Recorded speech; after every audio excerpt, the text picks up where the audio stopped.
बड़ी खबर की बात करेंगे। जगदलपुर से इस वक्त बड़ी खबर आपको बता रहे हैं।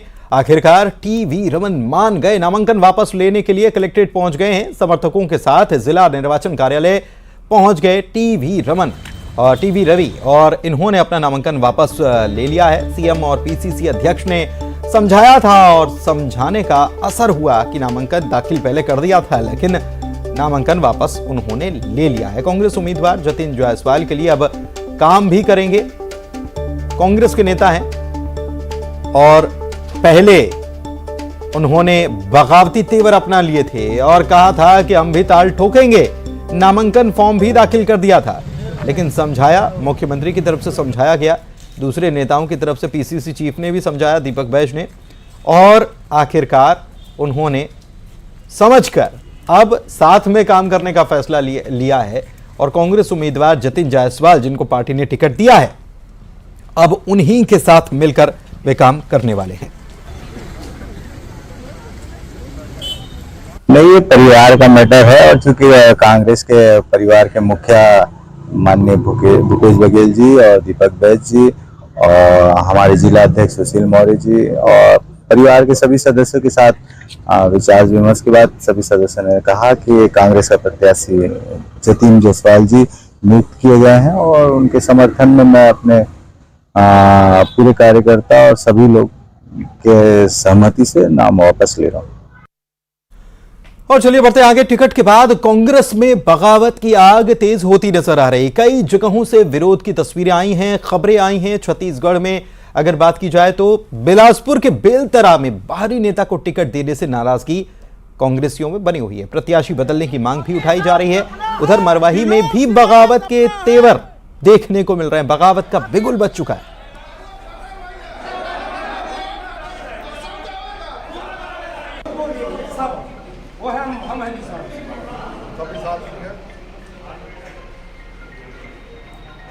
बाकी लोगों ने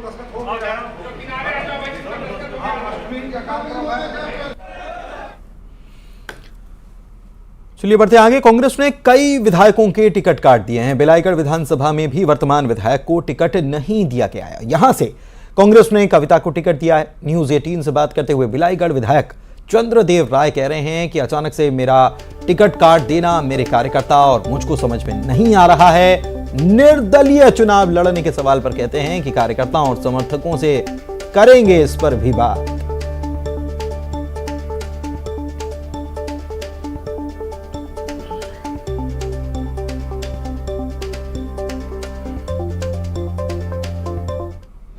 न क्षेत्र की जनता को समझ आ रही है, न कार्यकर्ता इस बात को समझ पा रहे हैं और खुद मैं इस चीज़ को समझ नहीं पाया कि अचानक ऐसा क्या हो गया कि टिकट काट दी। लेकिन फिर भी मैं छत्तीसगढ़ सरकार का आभारी हूँ, माननीय मुख्यमंत्री जी को, उन्होंने कुछ अच्छा सोचा होगा।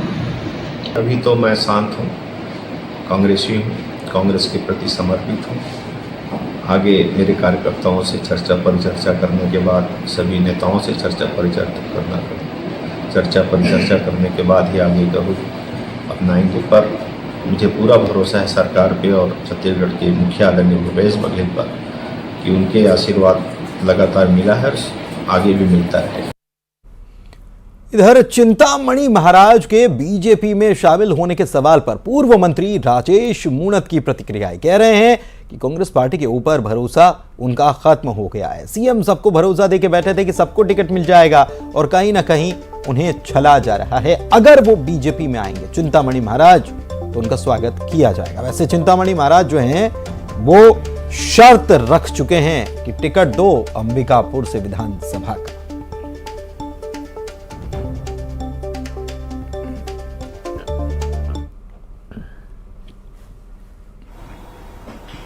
कांग्रेस पार्टी के ऊपर भरोसा खत्म हो गया है।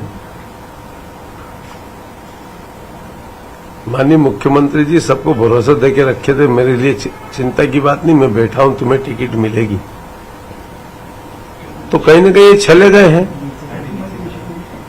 और उसके कारण उनका मन भी दुखी है, पार्टी से भी दुखी हो गए। वो जिन विचारों के साथ में कांग्रेस पार्टी में काम करते थे पहले, उस पार्टी में जरूर गए थे, शरीर वहां थी लेकिन उनकी आत्मा वहां नहीं थी। वह कई दिनों से भटक रही थी। आज चिंतामणि महाराज पुनः समाज में अपनी एक अलग छवि के रूप में जाने जाते हैं। अगर भाजपा में आते हैं तो उनका स्वागत, अभिनंदन है। तो कांग्रेस में कई लोगों के टिकट कट गए हैं छत्तीसगढ़ में, और विधायकों के टिकट कटने पर सुशील आनंद शुक्ल कह रहे हैं कि पार्टी में कार्यकर्ताओं की भूमिका तय करने का अधिकार पार्टी के आला कमान को है। पार्टी हर कार्यकर्ता के काम का समय समय पर मूल्यांकन करती है। जो विधायक की भूमिका में थे वो अन्य भूमिका में रहेंगे, जो कार्यकर्ता की भूमिका में थे वो चुनाव लड़कर विधायक की भूमिका में आ जाएंगे। हम बीजेपी के समान अलोकतांत्रिक नहीं हैं। बीजेपी में तो कार्यकर्ता से पूछे बगैर टिकट बांट दी गई। विपक्ष में बौखलाहट है, वो ये भी दावा कर रहे हैं।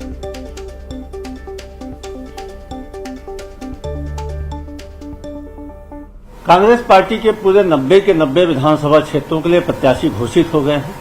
पार्टी ने योग्य उम्मीदवारों का चयन किया है। सारे के सारे अपने क्षेत्रों में बेहद ही लोकप्रिय हैं। कार्यकर्ताओं में इस सूची के आने के बाद असीम उत्साह का वातावरण है।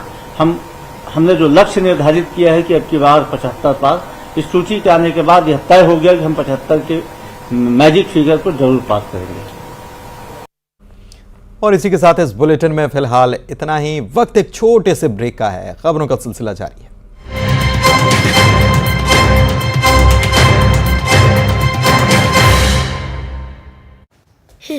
को घेरा, कहा लोकतंत्र में जनता की होती है उपासना, शमशान घाट में पूजा करवाने वालों से कैसे होगा भला। कैलाश विजयवर्गीय ने दी दिग्विजय सिंह को सलाह, कहा इस देश में किसी की मां ने दूध नहीं पिलाया कि वो सनातन धर्म खत्म कर सके। दिग्विजय अपनी सोनिया आंटी को लेकर राम जी की शरण में जाएं। खतरे में पड़े सिंधिया समर्थक मंत्रियों के टिकट, महेंद्र सिंह सिसोदिया, सुरेश धाकड़, ब्रजेंद्र सिंह यादव और ओपीएस भदौरिया पर नहीं फैसला। बीजेपी के 4 लिस्ट में अभी तक इनके नामों पर सस्पेंस। बीजेपी ने जारी की छत्तीसगढ़ में 40 स्टार प्रचारकों की सूची। पीएम मोदी, अमित शाह, राजनाथ सिंह, गडकरी, जेपी नड्डा दिखाएंगे दम। यूपी और एमपी के सीएम भी करेंगे प्रचार। मिशन बस्तर पर कांग्रेस पर बरसे केंद्रीय गृह मंत्री, कहा कांग्रेस चाहे कितनी भी कोशिश कर ले छत्तीसगढ़ में लौटकर नहीं आने वाली। जनता कांग्रेस को अब विपक्ष में ही देखना चाहती है। बस्तर दौरे पर अमित शाह ने कही बड़ी बातें, बोले मनाएंगे 3 दीपावली, पहली त्योहार के तौर पर, दूसरी चुनाव में जीत पर और तीसरी दिवाली रामलला के दरबार में मनेगी। बीजेपी की सरकार आने पर छत्तीसगढ़ को करेंगे नक्सल मुक्त। बस्तर से केंद्रीय गृह मंत्री अमित शाह का दावा, कहा प्रदेश में मनेगी 3 दीपावली। बीजेपी के घोषित प्रत्याशियों पर भी भूपेश बघेल ने कसा तंज, बोले हमारे यहां काम पर एआईसीसी देती है टिकट। बीजेपी में रमन सिंह के बताए लोगों को मिलता है टिकट।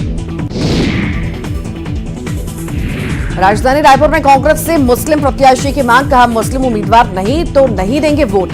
कांग्रेस मुख्यालय पर की जमकर नारेबाजी।